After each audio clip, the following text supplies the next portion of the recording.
décalage. Il a installé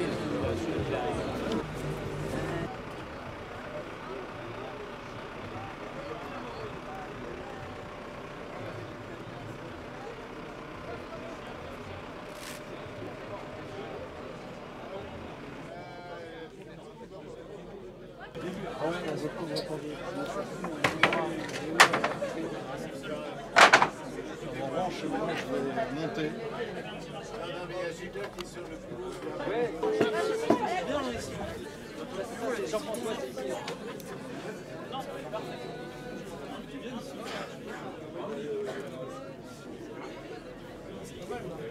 Effectivement, je ne suis pas agriculteur, mais je suis concerné par tous les problèmes liés à leur activité et puis liés aussi à l'environnement. C'est important de venir au quotidien et les soutenir vraiment tous les jours. Bravo. Donc depuis lundi, on se renouvelle, c'est cool. Il y a une majorité de paysans et de paysannes. On dort dans les bétaillères. Enfin, je veux dire, c'est pas rien quand même. Alors c'est vrai qu'on n'est pas toujours d'accord, mais globalement c'est hyper intéressant. Et je trouve que les gens arrivent à échanger et je pense qu'on sortira de toute façon par le haut. Bravo. Également, je voulais remercier la cantine. C'est incroyable le boulot qui est fait par toute une équipe. Bravo. Bravo, franchement bravo.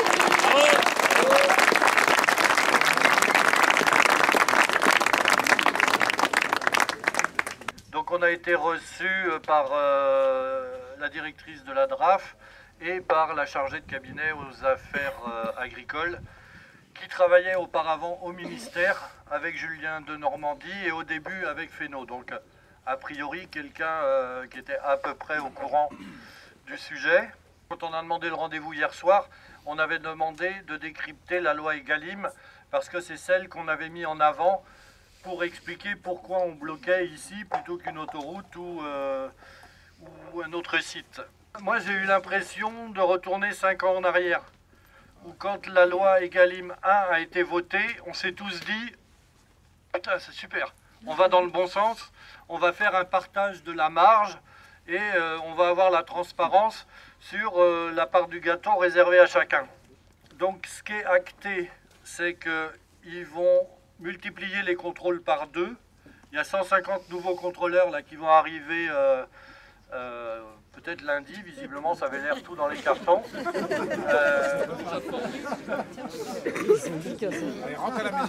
Donc tant mieux, on ne peut que souhaiter que ce soit contrôlé parce que de toute façon, ce sont des fraudeurs. Il y a effectivement eu des contrôles, il y a effectivement eu des fraudes.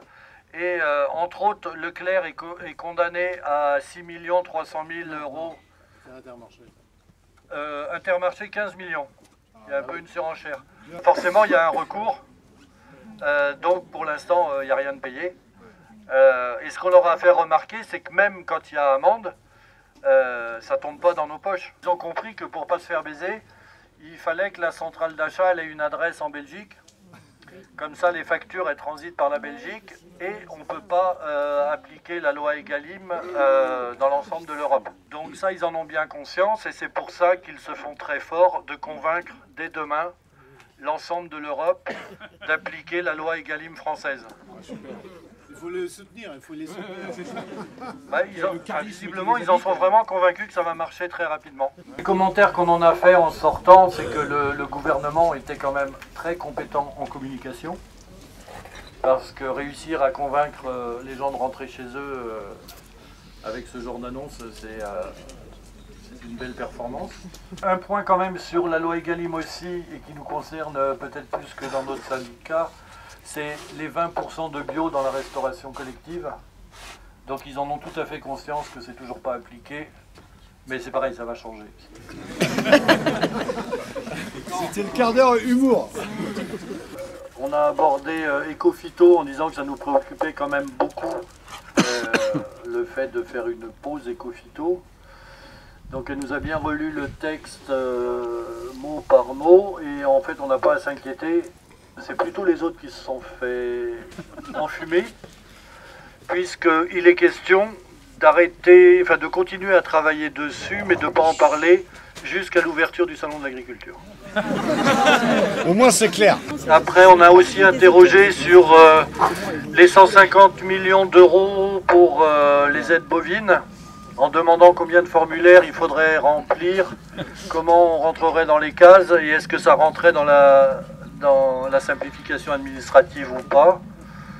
Bon, elles n'ont pas senti que c'était la peine de répondre. Si vous avez vu aussi, la première ligne qui est dans les textes de Attal, c'est on va inscrire dans la loi la souveraineté alimentaire. La loi Egalim, donc on est au énième volet, mais on importe toujours du soja et on fait du blé sur blé en région parisienne et maïs sur maïs dans d'autres régions, quoi. Est-ce que c'est la souveraineté alimentaire de cultiver du soja en Amérique du Sud qui vont sacrifier des forêts et puis d'exporter du blé en monoculture, voilà. Des jeunes installés qui n'ont pas touché leurs aides, parce que c'est des gens qui se sont installés dans des structures collectives. Donc il y a tout un jeu de changement de package. Et on nous a dit, faites la déclaration sur l'ancienne structure, et puis on fera la conversion à la nouvelle dès qu'on aura le logiciel. Et le ministère n'a pas pondu le logiciel. Est-ce qu'on va continuer à bloquer au sein de la conf des lieux emblématiques comme ici, ou aussi le Super U la centrale de Super U de Carquefou qui alimente toute l'agglo de Nantes, c'est-à-dire à 650 000 personnes finalement? Est-ce que moi je peux intervenir? Je m'appelle Marie, je travaille dans la grande distribution, je travaille à Lidl. Et en fait justement, moi je voulais venir à votre rencontre parce que j'estime qu'on est complètement liés en fait par rapport à nos professions, puisque moi je vois tout, hein, je vois la montée des prix, l'inflation, ce qui s'est passé avec la crise en Ukraine. Et en fait moi je venais aussi vous rencontrer parce que nous le 6 février, il y a un appel national sur les magasins Lidl justement pour faire grève. Par rapport à tout ça, et c'est à Carquefou notamment, et le rond-point de l'Étoile. Et moi je vous invite à nous rejoindre parce que je pense que l'enjeu de tout ce qui est en train de se passer en ce moment, c'est la convergence des luttes. On n'est pas étrangers les uns aux autres, en fait, on est ensemble. Ouais, voilà, c'est ça. Pour nous, pour le moment, pour le réseau Confédération Paysanne, il n'y a pas de raison d'arrêter le mouvement. Ah, voilà, c'est ce que vous voulez savoir. Merci. Et je voulais d'ailleurs faire part des nombreux coups de téléphone qu'on a depuis hier, parce que ce blocage a donné des idées, partout sur le territoire. Donc moi j'ai eu des appels du Cher, ils étaient rendus à bloquer une centrale, et puis ils nous demandaient comment faire en fait, une fois rendus devant.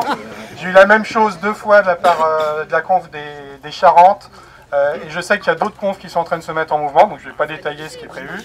Mais sur les jours à venir, il y a encore des blocages qui devraient avoir lieu, s'ils arrivent à s'organiser. Très bien. Bravo.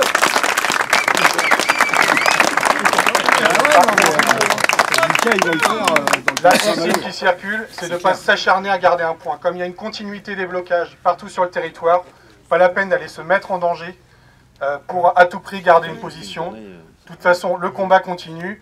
Et quelque part, s'il est fluide, c'est peut-être encore plus efficace. C'est chaud pour rester dormir ce soir. Ok. On a une 10-15aine, on a des collègues qui arrivent là. Il y a 5 tracteurs qui vont arriver. Il y a au moins entre 5 et 10 personnes en plus qui vont se rajouter pour cette nuit. Les bétaillères pour dormir. Bravo. On continue à le blocage, il faut qu'il y ait d'autres tracteurs qui arrivent, c'est tout, il n'y a pas d'autre débat. C'est clair. Les tracteurs, c'est une image, c'est la force. Et c'est vrai que si on a des attroupements de tracteurs qui viennent même de loin, ça marque les esprits quoi. L'idée c'est ok, on laisse nos tracteurs, mais il faut un chauffeur ou une chauffeuse au cas où qu'on se fasse virer. Il faut qu'on prête un tracteur sur ma ferme. Bah si je laisse mon tracteur, j'ai pas de tracteur pour fourrager demain quoi. Ok. Il y a déjà eu plusieurs alertes, ça ne veut pas dire les CRS sont en route pour nous virer quoi. On se pose des questions sur comment on va s'adapter, quelles sont les possibilités, qu'est-ce qu'il faut mettre en place aujourd'hui pour que notre métier reste pérenne pour les 30 ans à venir en fait. Nous on voudrait des perspectives d'avenir. Pour nous, pour le climat, pour les gens, pour avoir une eau de qualité, un air respirable, parce que en fait, on se dit que l'essentiel pour vivre, c'est déjà pouvoir boire, pouvoir respirer, pouvoir manger en fait. Et si on arrive en plus à faire ça dans de bonnes conditions et avec des choses de qualité, on aura moins de soucis de santé derrière, donc c'est un système global.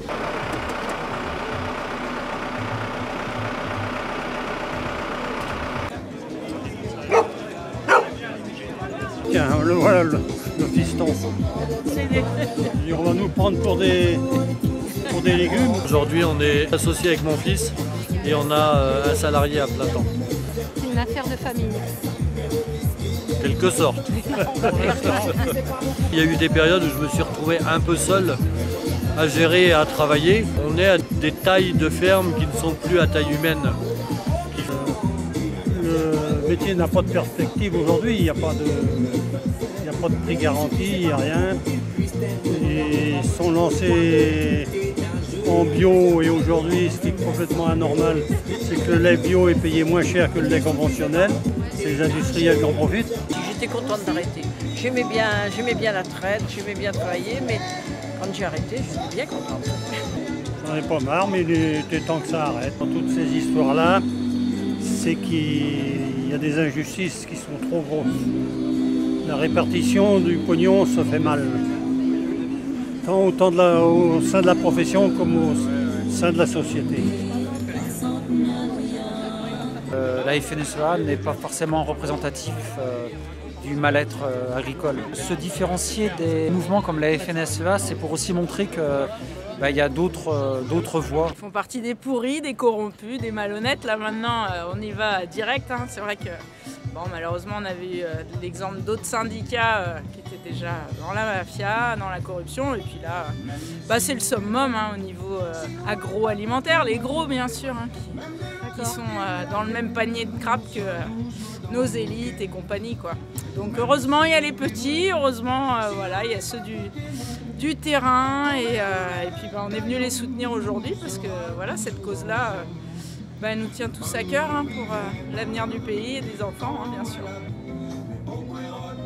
On y croit parce que c'est 2024, parce que ça a bien bougé depuis tout le bazar de cette crise sanitaire et les dossiers tombent les uns derrière les autres et il est grand temps et on croit vraiment dans le mouvement agricole en fait pour ouvrir les yeux et en tout cas faire réagir les citoyens parce que la bonne bouffe à la française ça se défend et donc pour bien manger il faut avoir des bons produits et il faut que les paysans puissent bosser dignement et qu'on arrête d'avoir de la maltraitance humaine à tous les niveaux et juste du bien vivre ensemble ce serait la moindre des choses. Les flics ont disparu depuis le début de l'après-midi, depuis qu'on leur a demandé de s'éloigner un peu après qu'on ait voté le prolongement de l'occupation. Donc là, l'hirondelle qui passe, ça ne doit pas être pour rien.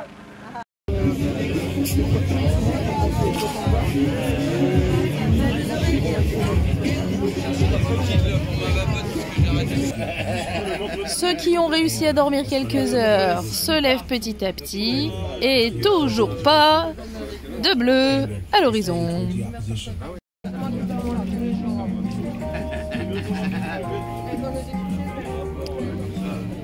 Le petit-déj est servi. Bonne musique, bonne ambiance. Allez, ça déloge. Une garde à vue quand même. Les médias un petit peu. Des élus. Ça avance, ça avance. Tous les agriculteurs doivent se présenter devant leur tracteur, contrôle d'identité et d'alcoolémie.